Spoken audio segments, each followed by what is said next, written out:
Black Flame of the Amazon, featuring Harold Noyes, world-famous explorer in person.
When Harold Noyes, the famous explorer, started up that jungle river with Little Jean and Jimmy Brady, the two youngsters had plenty to thrill them. Adventure, danger, and the quest for the Black Flame. But now, since they arrived up at Mr. Morton's trading post, they have been hearing about other mysterious things. About the Queen of the Crocodiles, for instance, and other tales the Indians tell around their council fires.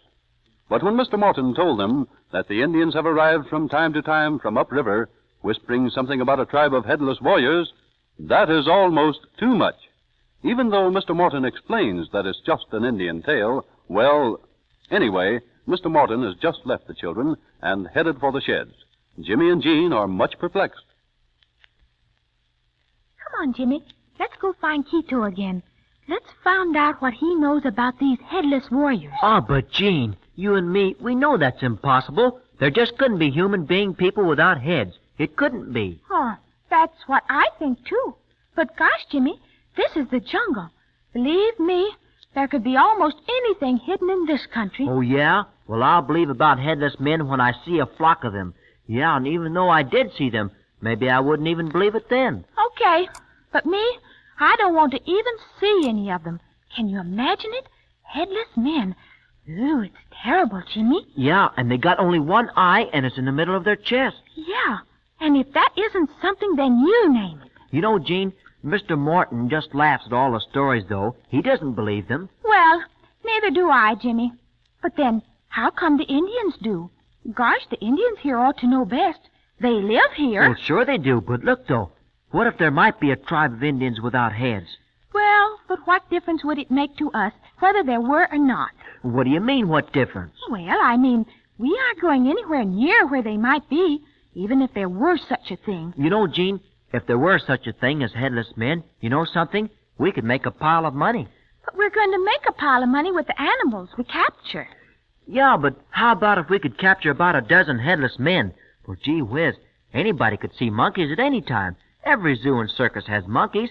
But boy, oh boy, would people flock to see a headless man, though.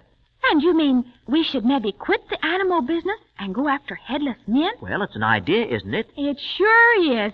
But it's a dizzy idea if you ask me. But it's an idea just the same. But come on now. We gotta find Quito. He must be around here someplace. Well, let's give him a shout. Well, there's no use, Jean. He doesn't answer anyway. He likes to be standing silently behind a tree watching us. He never says a word. He just steps out. I know, and it gives me the willies. But maybe that's how a jungle Indian is brought up, to keep silent and be ready to surprise the enemy. But we aren't enemies, are we? We're supposed to be friends. I know, but what difference does that make? Well, anyway, maybe the jungle Indians don't know what a friend is, see? There he is, someplace. Yeah, but where? Well, it sounded like he was up ahead there, at the far end of the clearing. It sounded from there, but you know, he said he can make his voice come from someplace where he isn't. Then, if that call came from up ahead, most likely he is somewhere back of us. Well, that's what I think, too. Very likely we passed him. And that's what makes me feel so creepy. Maybe we passed so close he could have reached out and touched us, huh? Well, he's in behind one of the trees, I bet. Maybe right here someplace. Yeah. Oh, all right, Quito. Come on out. What do you think you're doing? Playing I Spy or something? Oh, there he is. Fooled us again. He was ahead of us this time. Hey, Quito, hurry, will you? We want to know something. Si, Senor Jim. What is it you wish to know? Some more thing about the capture of monkeys with the coconut shell? Well, no, sir. But how's about headless men, huh? You ever capture any headless men? That is not nice to speak. You see, Jimmy? Some more whisper stuff. Si, Senorita. But it is only the older men that may talk of the headless men. But haven't you talked about them? Oh, no, Senor. Never no time. I first have to grow big and be strong. Be one of the council fire talkers. But that is long time yet. But doesn't the people around your village council fires talk about the headless men? Ever hear them? Si, Senor, sometimes, but not many. It is not nice to hear. They speak in a very afraid voice. But who is it that speaks, Quito? Has any of your people seen any of the headless men? No, I do not think so. The land where these people are is far, far from here, beyond the high hills.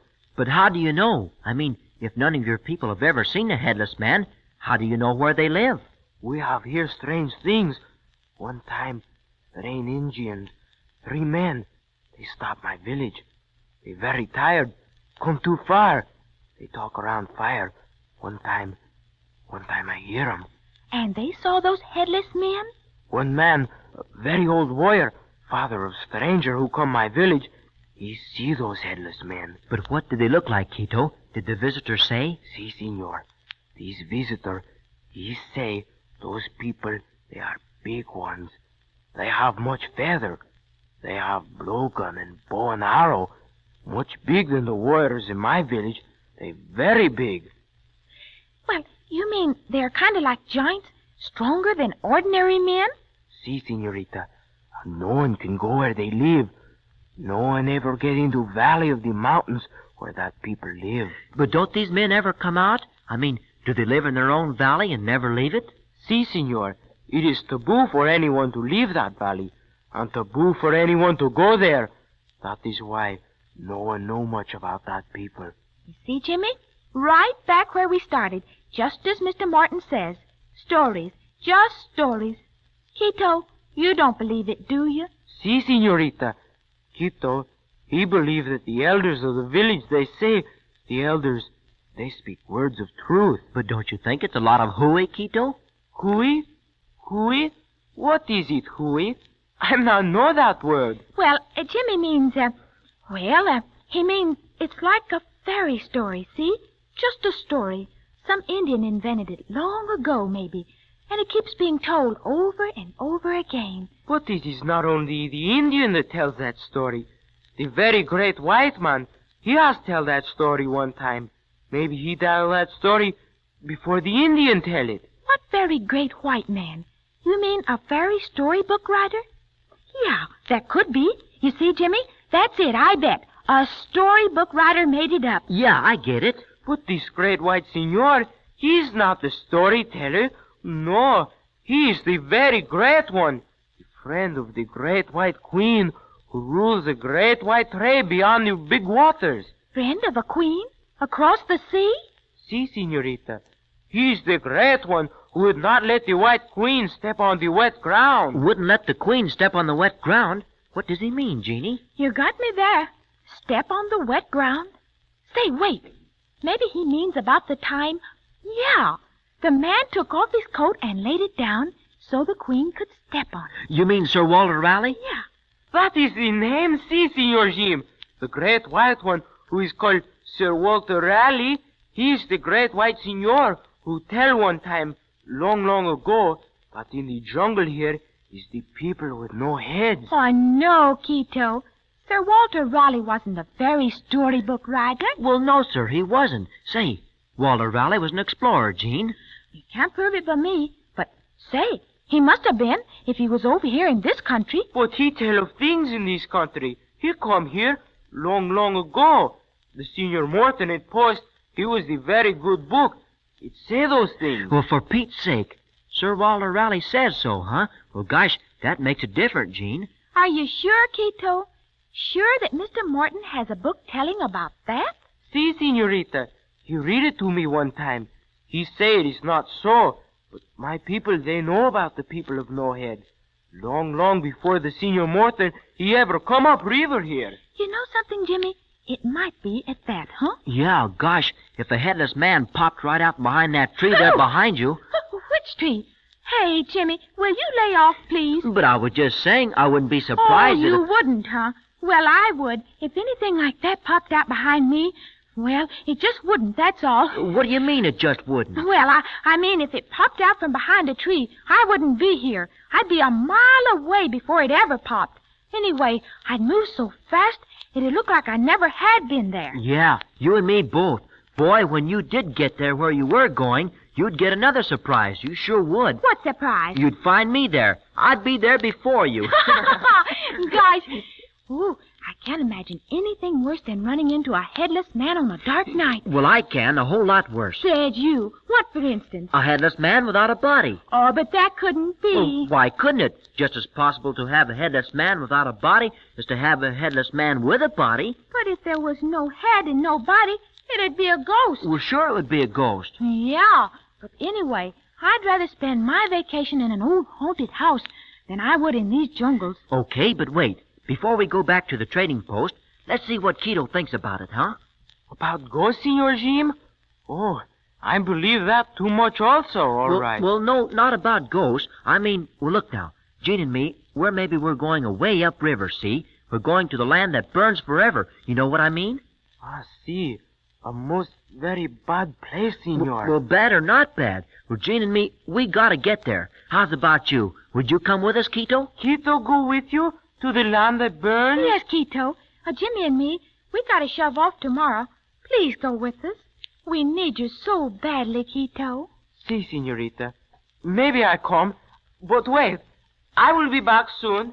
I will be back very quickly. Hey, wait a minute. Where are you going? To ask the Senor Morton if I go with you. I'll be back soon. Oh, heck, Gene. That ruined it, huh? Come on. Let's get him before he tells Mr. Morton. Come on, or it's all off.